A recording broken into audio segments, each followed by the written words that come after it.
semuanya, kenalin, aku Siti Rohma, mahasiswi program studi ilmu komunikasi Universitas Tanjung Pura.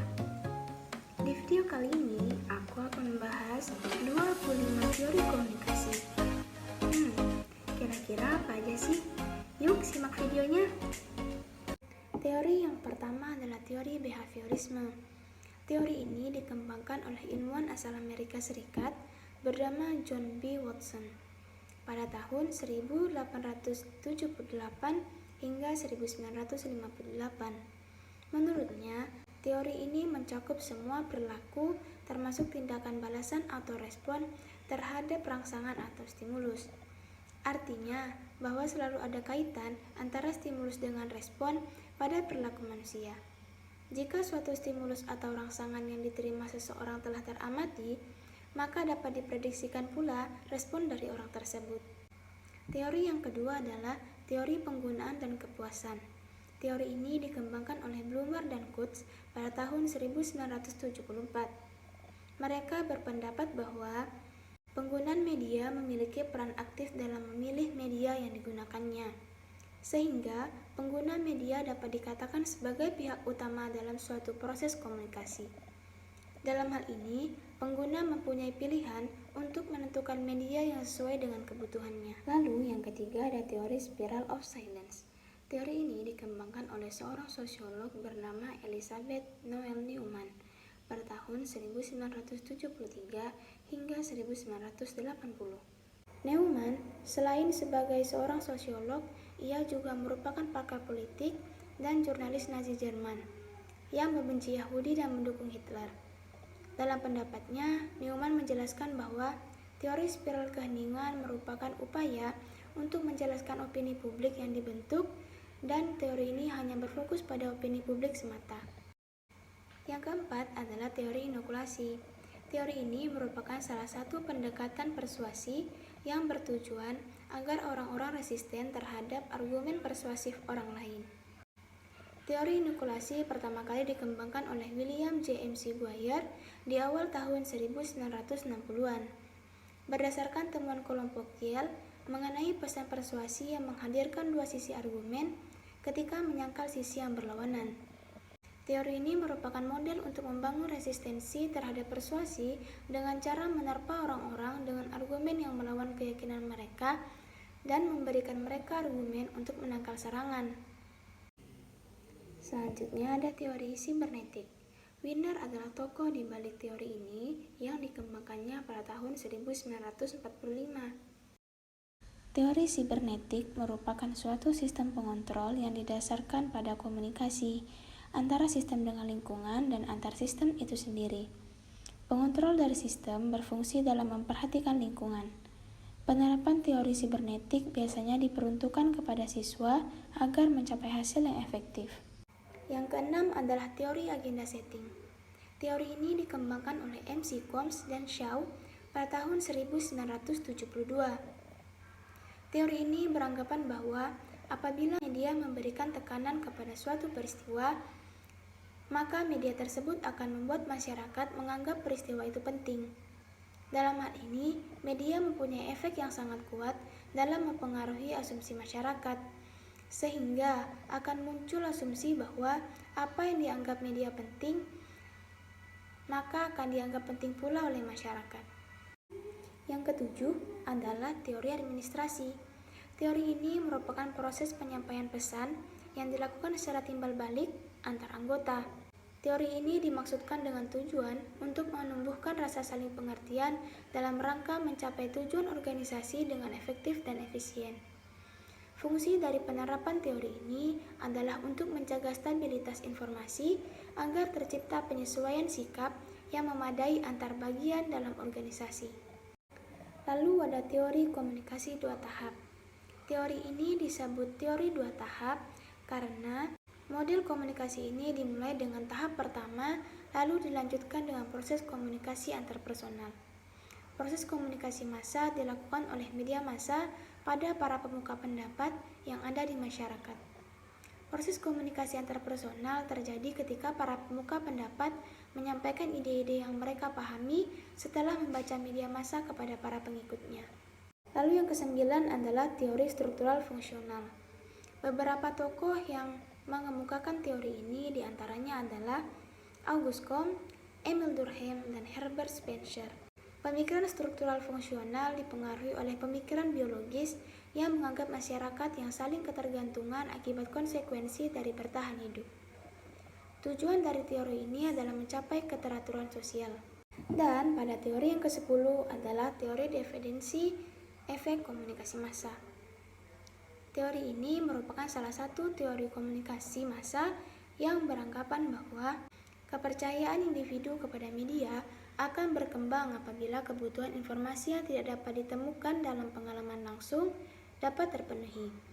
Massa dinilai bergantung pada media untuk mencapai tujuan.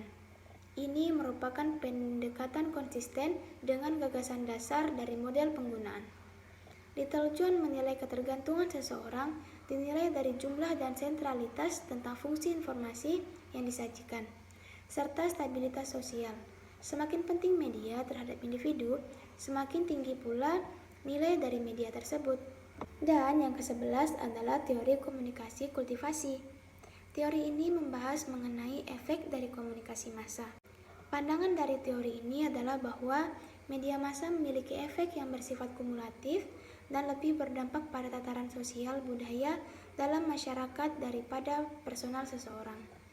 Teori ini dikembangkan oleh George Gardner. Selanjutnya ada teori ketergantungan. Teori ini berfokus pada kondisi struktural yang ada di masyarakat. Fokus ini sangat cenderung mudah untuk dipengaruhi oleh media massa. Teori ini dapat disematkan pada komunitas masyarakat modern, di mana pada masyarakat modern media massa dianggap suatu hal yang sangat penting dalam mencapai tujuan beberapa proses. Di antaranya yaitu proses memelihara, perubahan, serta konflik dalam tataran masyarakat dan masalah perorangan dalam suatu aktivitas sosial. Teori ini dikemukakan oleh Sandra Bell-Rogers dan Malvin Devler pada tahun 1976. Kemudian ada teori nativisme. Chomsky dan Nedley merupakan tokoh di balik teori ini, yang dikemukakannya pada tahun 1993. Teori ini berpandangan bahwa manusia satu-satunya makhluk Tuhan yang dapat berkomunikasi melalui verbal. Di sisi lain, bahasa merupakan suatu yang kompleks. Oleh karenanya, manusia senantiasa belajar untuk dapat berkomunikasi dengan makhluk Tuhan yang lain. Lalu ada teori konstruktivisme. Piaget dan Vygotsky adalah dua nama yang selalu dikaitkan dengan teori ini. Teori ini beranggapan bahwa manusia selalu memiliki pandangan sendiri terhadap kenyataan. Mereka senantiasa mencari dan mempelajari untuk menemukan bahasa pertama dan kedua. Di sisi lain, teori ini juga didefinisikan sebagai pembelajaran generatif, pembelajaran yang merupakan suatu tindakan untuk menciptakan suatu makna dari apa yang telah dipelajari. Lalu selanjutnya ada teori informatif. Teori ini dikembangkan oleh Shannon and Weaver pada tahun 1949. Teori ini merupakan salah satu teori klasik di mana teori ini menitik beratkan pada komunikasi sebagai suatu transmisi pesan dan bagaimana transmitter menggunakan media dalam berkomunikasi. Dalam hal ini, jika sinyal media yang digunakan baik, maka komunikasi akan berjalan efektif, begitu pula sebaliknya. Apabila sinyal media tidak baik, maka komunikasi tidak akan berjalan dengan lancar. Lalu selanjutnya ada teori komunikasi Laswell. Teori ini dikembangkan oleh Harold Laswell pada tahun 1948. Laswell merupakan teoritikus ternama yang banyak menyumbangkan ide dan pikirannya terkait cabang ilmu sosial dan komunikasi. Ia mengemukakan model komunikasi yang sederhana dan hingga kini masih diterapkan sebagai model komunikasi dasar. Model tersebut yaitu who atau siapa, say what berbicara apa, in which channel dengan media apa, to whom kepada siapa, dan dengan efek apa atau with what effect. Terus selanjutnya ada teori komunikasi humanisme. Teori ini dikembangkan oleh Nishnell pada tahun 1977 yang kemudian diilhami oleh perkembangan psikologi humanisme. Komunikasi humanisme pernah diimplementasikan dalam dunia pendidikan melalui humanistik kurikulum. Isi teori lebih menekankan pada pembagian pengawasan dan tanggung jawab bersama antar peserta didik, dengan harapan nantinya peserta didik dapat menyesuaikan dalam kehidupan masyarakat. Kemudian ada teori standpoint atau sikap. Teori ini dikemukakan oleh Wood G.T. Teori ini menilai bahwa pengalaman dan pengetahuan yang dimiliki seseorang sebagian besar dibentuk oleh kelompok sosial di mana mereka cenderung aktif berkomunikasi. Lalu selanjutnya ada teori kognitivisme. Teori ini lebih mengedepankan proses belajar dibandingkan hasil dari proses itu sendiri. Belajar tidak hanya sekedar melibatkan hubungan antara stimulus dan respon, tetapi juga melibatkan proses berpikir yang kompleks. Lebih dari itu, belajar merupakan proses perubahan persepsi dan pemahaman. Menurut aliran ini, kita belajar didasarkan atas kemampuan kita menafsirkan peristiwa atau kejadian dalam suatu lingkungan, di mana proses belajar tersebut terdapat 4 tahapan, yaitu asimilasi, akomodasi, diskuilibari, dan ekuilibrasi. Lalu selanjutnya ada teori analisis interaksional. Teori ini merupakan pendekatan psikoterapi yang menekankan pada hubungan interaksional. Teori ini dimaksudkan sebagai hubungan komunikasi antar individu. Teori ini digunakan untuk mengetahui bentuk dan isi pesan yang tersampaikan dalam suatu komunikasi. Selanjutnya, ada teori norma dan budaya. Teori ini beranjak daripada pengaruh media massa yang kuat terhadap suatu hal. Hal tersebut dapat mempengaruhi kondisi sosial budaya dalam masyarakat.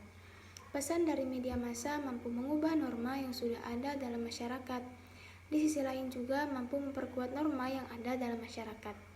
Lebih dari itu, mampu menciptakan norma baru dalam masyarakat.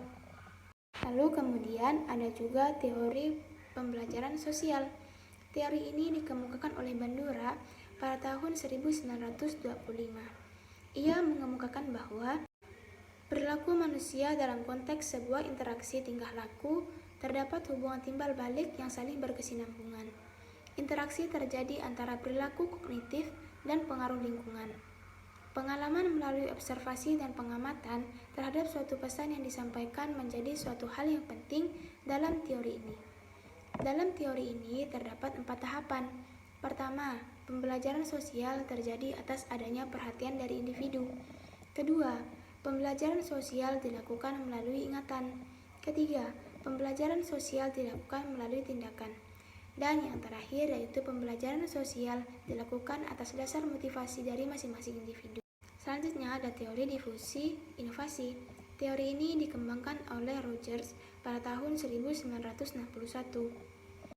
Teori ini menjelaskan bagaimana suatu inovasi disampaikan melalui saluran-saluran tertentu kepada sekelompok anggota dari sistem sosial. Rogers juga menjelaskan bahwa difusi adalah suatu bentuk komunikasi yang bersifat khusus dan berkaitan dengan penyebaran beberapa pesan berisi gagasan-gagasan baru. Teori ini sering dikaitkan dengan proses pembangunan masyarakat. Lalu selanjutnya ada teori pengurangan ketidakpastian. Teori ini disampaikan oleh Carles Berger dan Richard Calabres pada tahun 1975 yang menjelaskan bahwa komunikasi dapat membantu mengurangi ketidakpastian, terutama pada orang yang baru saja berkenalan. Teori ini juga sering disebut dengan teori interaksi awal yang menjelaskan bahwa ketika 2 orang atau lebih bertemu dan mereka berkomunikasi yang secara tidak langsung, fokus untuk mengurangi ketidakpastian satu sama lain dalam hubungan mereka. Biasanya saat pertemuan awal dengan seseorang yang asing dan tidak yakin bagaimana harus bersikap atau bertindak. Dan yang terakhir adalah teori kesenjangan pengetahuan. Teori ini menyatakan bahwa penyebaran informasi pada media massa zaman sekarang akan membuat masyarakat pada segmen tingkat status sosial ekonomi yang tinggi cenderung memperoleh informasi yang lebih cepat ketimbang masyarakat pada segmen sosial ekonomi yang lebih rendah. Oleh karena itu, kedepannya kesenjangan informasi atau pengetahuan ini cenderung semakin tinggi. Intinya adalah, seiring dengan semakin canggihnya teknologi sebagai media massa dan juga biaya yang semakin meningkat, tentunya media massa tersebut hanya dapat diakses oleh orang-orang yang memiliki sosial ekonomi tinggi saja. Akibatnya, kesenjangan atau gap antara masyarakat sosial ekonomi tinggi dan rendah juga akan semakin melebar dan juga masyarakat dengan sosial ekonomi tinggi akan mendapatkan keuntungan lebih karena mendapatkan informasi lebih cepat.